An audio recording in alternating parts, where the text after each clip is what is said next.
Hello friends, എല്ലാവർക്കും പുതിയൊരു വീഡിയോയിലേക്ക് സ്വാഗതം. പ്രശസ്ത സംവിധായകൻ രഞ്ജിത്ത് ലൈംഗിക പീഡന കേസിൽ അറസ്റ്റിലായിരിക്കുകയാണ്. എപ്പോഴാണ് അറസ്റ്റ് ഉണ്ടായത്?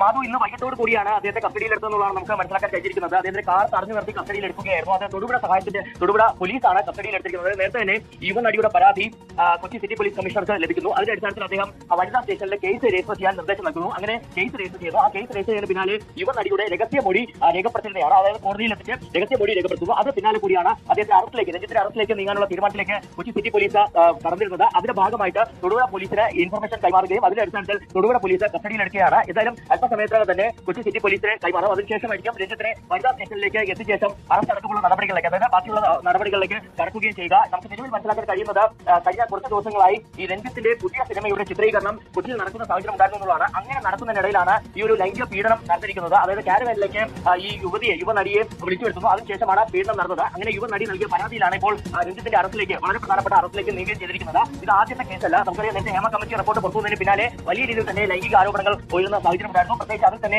രഞ്ജിത്തിനെതിരെ 2 പേർ ലൈംഗിക ആരോപണം ഉന്നയിച്ചിരുന്ന സാഹചര്യം ഉണ്ടായിരുന്നു.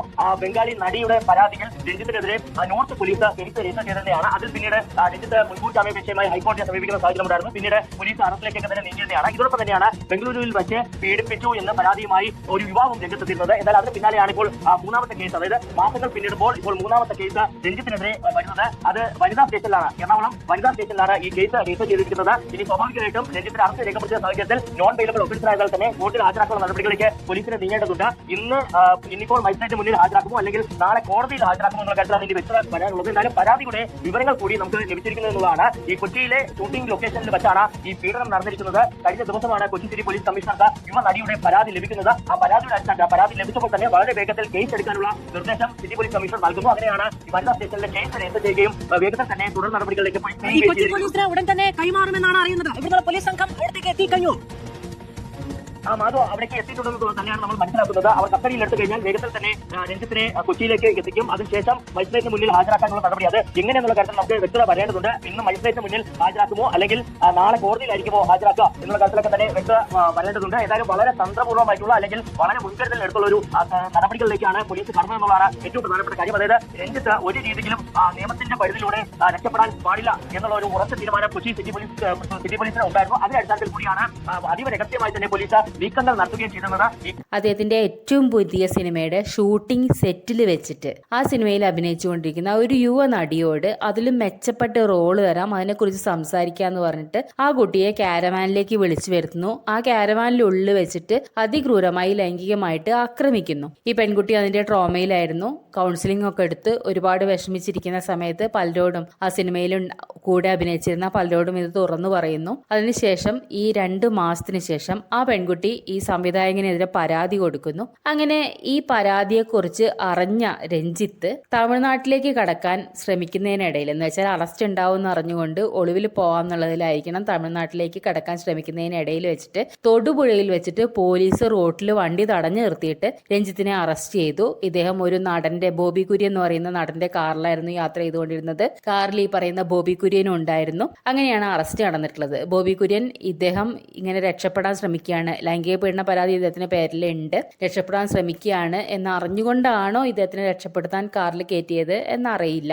എന്തായാലും ഈ കാറിൽ ഈ പറയുന്ന നടനും ഉണ്ടായിരുന്നു എന്നുള്ളതാണ്. രഞ്ജിത്തിന്റെ പഴയ ഒരു സിനിമ, പണ്ട് വളരെ ഹിറ്റായിട്ടുള്ള ഒരു സിനിമയിലെ വളരെ ഹിറ്റായിട്ടുള്ള ഒരു കഥാപാത്രത്തിനെ തന്നെ നായകനാക്കിക്കൊണ്ട്, എന്ന് വെച്ചാൽ മലയാളത്തിലെ പ്രമുഖ നടനെ നായകനാക്കിക്കൊണ്ട് അദ്ദേഹത്തിന്റെ ഇപ്പൊ ചെയ്തുകൊണ്ടിരിക്കുന്ന ഫിലിമിന്റെ സെറ്റിൽ വെച്ചിട്ടാണ് ഈ സംഭവം ഉണ്ടായിട്ടുള്ളത് എന്നുള്ളതാണ്. നമുക്കറിയാം, ഈ രഞ്ജിത്തിനെ കുറിച്ച് നേരത്തെയും ഇതേപോലെ ഒരു പരാതി ഉയർന്നു വന്നതാണ്. നമ്മളെ പാലേരി മാണിക്യം എന്ന് പറയുന്ന സിനിമയിൽ അഭിനയിക്കാൻ വേണ്ടിയിട്ട് വന്ന ഒരു ബംഗാളി നടിയോട് ഇദ്ദേഹം വളരെ മോശമായിട്ട് പെരുമാറിയിരുന്നു. ആ ഹേമ കമ്മിറ്റി റിപ്പോർട്ട് എന്ന് പറയുന്ന ഒരു സംഭവം വന്ന സമയത്ത് ഒരുപാട് പേര് അവരുടെ ജീവിതത്തിലുണ്ടായ ദുരനുഭവങ്ങൾ തുറന്നു പറഞ്ഞ സമയത്ത് ഈ പറയുന്ന സംവിധായകൻ രഞ്ജിത്തിനെ കുറിച്ച് ഇതേ പാലേരി മാണിക്യം സിനിമയിൽ അഭിനയിച്ചിട്ടുള്ള ഒരു നടി, ബംഗാളി നടി, ഇതേപോലെ അനുഭവം തുറന്നു പറഞ്ഞുകൊണ്ട് അവരോട് മോശമായിട്ട് ബിഹേവ് ചെയ്തു എന്ന് പറഞ്ഞുകൊണ്ട് വളരെ വർഷങ്ങൾക്ക് ശേഷം രംഗത്ത് വന്നിരുന്നു. ആ സമയത്ത് സ്വമേധയാ എന്തോ കേസെടുക്കുക, രഞ്ജിത്തിന്റെ പേരിൽ കേസെടുക്കുകയൊക്കെ ചെയ്തിരുന്നു എങ്കിലും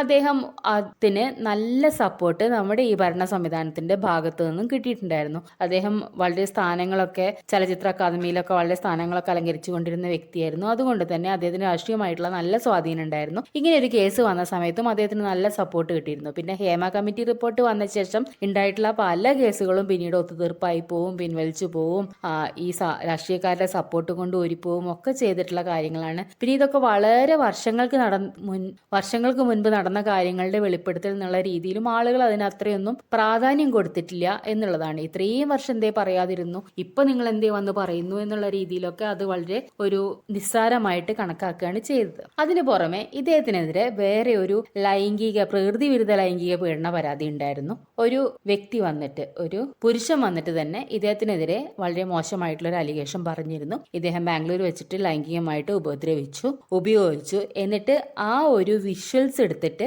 ഫോട്ടോസ് എടുത്തിട്ട് വേറെ ഒരു പ്രമുഖ നടിക്ക് കാണിച്ചു കൊടുക്കാനാണ് എന്ന് പറഞ്ഞിട്ട് ശ്രമിച്ചു എന്നൊക്കെ പറഞ്ഞ് വളരെ മോശമായിട്ടുള്ള ഒരു ആരോപണമായിരുന്നു അദ്ദേഹം വന്നിട്ട് ഉന്നയിച്ചിട്ടുണ്ടായിരുന്നത്. പക്ഷെ അദ്ദേഹത്തിന് ഈ സമൂഹം വളരെ മോശമായിട്ട് കണക്കാക്കി, നീ നുണ പറയുന്നതാണ്, അന്ന് നടന്ന സംഭവം ഇപ്പോഴാണോ പറയുന്നത്, അവസരം കിട്ടിയപ്പോൾ മുതലാക്കിയതല്ലേ എന്ന് പറഞ്ഞിട്ട് ആ വ്യക്തിയെയും ഒരുപാട് അപമാനിച്ചു വിട്ടു. പിന്നെ ആ സമയത്ത് അദ്ദേഹം ഈ പീഡനം നടന്നു എന്ന് പറയുന്ന സ്ഥലം ഏതൊരു ഹോട്ടല്, അന്ന് എന്തോ ഉണ്ടായിരുന്നില്ല ആ ഹോട്ടല്, അത് വേറെ ഹോട്ടലായിരുന്നു. അങ്ങനെയൊക്കെ പല തരത്തിലുള്ള കോംപ്ലിക്കേഷൻ അതിലുണ്ടായിരുന്നതുകൊണ്ട് ആ കേസ് നിലനിന്നില്ല എന്ന് പറയാം. അങ്ങനെ ആ കേസും തള്ളിപ്പോവാണ് ചെയ്തത്. എന്തായാലും ഈ ആരോപണങ്ങളിൽ നിന്നൊക്കെ രക്ഷപ്പെട്ടു വന്നിട്ടുള്ള ഈ പറയുന്ന രഞ്ജിത്ത് ഇപ്പൊ വീണ്ടും സകല തെളിവോടും കൂടെ, സകല ആരോപണങ്ങളോടും കൂടെ, വളരെ പണ്ടത്തെ കേസുകളൊന്നുമല്ല, ഇപ്പൊ തന്നെ നടന്ന കേസിൽ അറസ്റ്റിലായിരിക്കുകയാണ്. ഇതിനാണ് നമ്മൾ ഈ കർമ്മ എന്ന് പറയുന്നതെന്നേ പറയാനുള്ളൂ. ഇപ്പൊ നമ്മൾ എപ്പോഴും ഇങ്ങനത്തെ കേസുകളിൽ, തുടർച്ചയായിട്ട് ഇത്തരം കേസുകളിൽ പെടുന്ന ആളുകൾ ഏത് അവസരങ്ങളിലും രക്ഷപ്പെട്ടു പോയാലും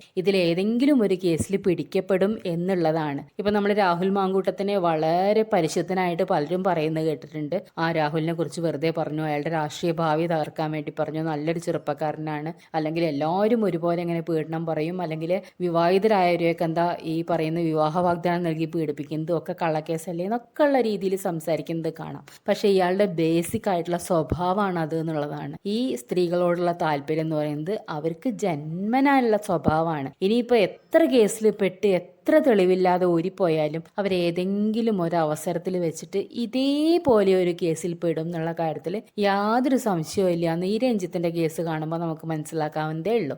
രാഹുൽ മാങ്കൂട്ടത്തിന്റെ കാര്യത്തിൽ ഞാൻ പലപ്പോഴും ചിന്തിച്ചിട്ടുള്ള കാര്യമാണ്, ഇദ്ദേഹത്തിനെ ഒരുപാട് പേര് വെള്ളപൂശിയിട്ട് നല്ല ചെറുപ്പക്കാരൻ അയാളുടെ ജീവിതം വെറുതെ നശിപ്പിക്കുന്നു എന്നുള്ള രീതിയിൽ പറയുന്നത് കേൾക്കാം. പക്ഷെ ഒരു കാലത്ത് യാതൊരു വിധത്തിലും രക്ഷപ്പെടാൻ പറ്റാത്ത വിധത്തിൽ ഏതെങ്കിലും ഒരു കേസിലയാൾ, ഇപ്പൊ ഈ കേസുകളിലൊക്കെ ഇദ്ദേഹം രാഹുൽ മാങ്കൂട്ടത്തിൽ രക്ഷപ്പെട്ടു പോകുമ്പോൾ ഇരകളൊന്നും വിഷമിക്കേണ്ട കാര്യമില്ല എന്നേ പറയാനുള്ളൂ. അത് അദ്ദേഹത്തിന്റെ ബേസിക് ആയിട്ടുള്ള സ്വഭാവമാണ്. അത് എന്തെങ്കിലും ഒരിക്കൽ അതിന്റെ പീക്ക് ലെവലിൽ പുറത്തു വരും, അന്ന് ഇദ്ദേഹം പെടും എന്നേ പറയാനുള്ളൂ. അത് തന്നെയാണ് ഇപ്പൊ രഞ്ജിത്തിന്റെ കാര്യത്തിൽ സംഭവിച്ചിട്ടുള്ളത്. ഈ രഞ്ജിത്ത് ഇപ്പൊ അറസ്റ്റിലായിരിക്കുകയാണ്. ഇത് വളരെ മോശമായിട്ടുള്ള ഒരു ആരോപണമാണ്. കാരണം അദ്ദേഹത്തിനെ പോലെ അത്രയും പ്രഗത്ഭനായിട്ടുള്ള ഒരു സംവിധായകന്റെ അടുത്ത് നിന്ന്, അല്ലെങ്കിൽ അത്രയും വലിയൊരു പ്രതിഭയുടെ കയ്യിൽ നിന്ന് നമ്മൾ പ്രതീക്ഷിക്കുന്നല്ല ഇത്തരം കാര്യങ്ങളൊന്നും. ദൈവം അനുഗ്രഹിച്ചു തന്നിട്ടുള്ള കഴിവുകൾ ഉണ്ടാവുന്ന മനുഷ്യര് അവരുടെ ദൗർബല്യങ്ങൾ അടക്കാൻ സാധിക്കാതെ ഇമാതിരി കേസുകളിലൊക്കെ പോയി പെടുന്നത് വളരെ കഷ്ടമായിട്ടുള്ള കാര്യമെന്നേ പറയാനുള്ളൂ. എല്ലാവർക്കും നന്ദി.